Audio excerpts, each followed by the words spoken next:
कडक आणि कर्तव्यदक्ष अधिकारी म्हणून परिचित असलेले नागपूरचे नवनियुक्त पोलीस आयुक्त रवींद्र कुमार सिंघल यांनी शहरातील अट्टल गुन्हेगारांना आपली एक चुणूक दाखवून दिली। त्यांनी बुधवारी गंभीर गुन्हे असलेल्या तब्बल 300च्या वर गुन्हेगारांना पोलीस मुख्यालयात बोलावून त्यांची परेड घेतली। कायदा हातात घेतल्यास गंभीर परिणामांना सामोरं जावं लागेल असा इशाराही दिला। नुकतंच पोलीस आयुक्त पदाची सूत्र हाती घेतल्यापासून डॉक्टर सिंघल यांनी शहरातील कायदा आणि सुव्यवस्था तसंच गुन्हेगारीचा आढावा घेतला। अशातच त्यांनी नागपुरातील सर्व पोलीस ठाण्याचे अधिकारी आणि गुन्हे शाखेच्या अधिकाऱ्यांना त्यांच्या क्षेत्रातील सक्रिय आणि कुख्यात गुन्हेगारांची पोलीस आयुक्तालयात परेड आयोजित करण्याच्या सूचना दिल्या। त्यानुसार बुधवारी शहरातील ठाणेदार आणि गुन्हे शाखेच्या अधिकाऱ्यांनी आपापल्या भागातील एकूण 317 गुन्हेगारांसह पोलीस आयुक्तालयात पोहोचले।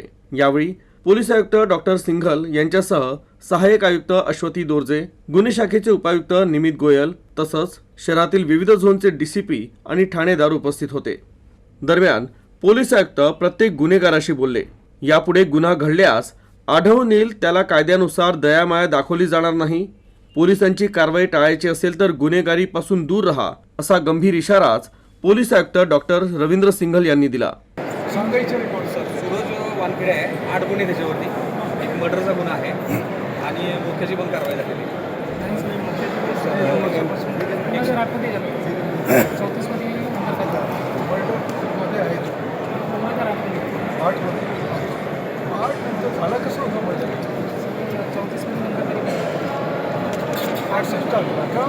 फिरत होता पोलीससोबत शेजारी पण आहेत का असं लोक करणारे?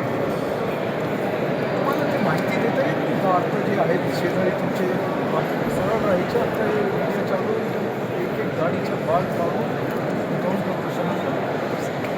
तू माहिती द्यायची जे जे चालू आहे तिकडे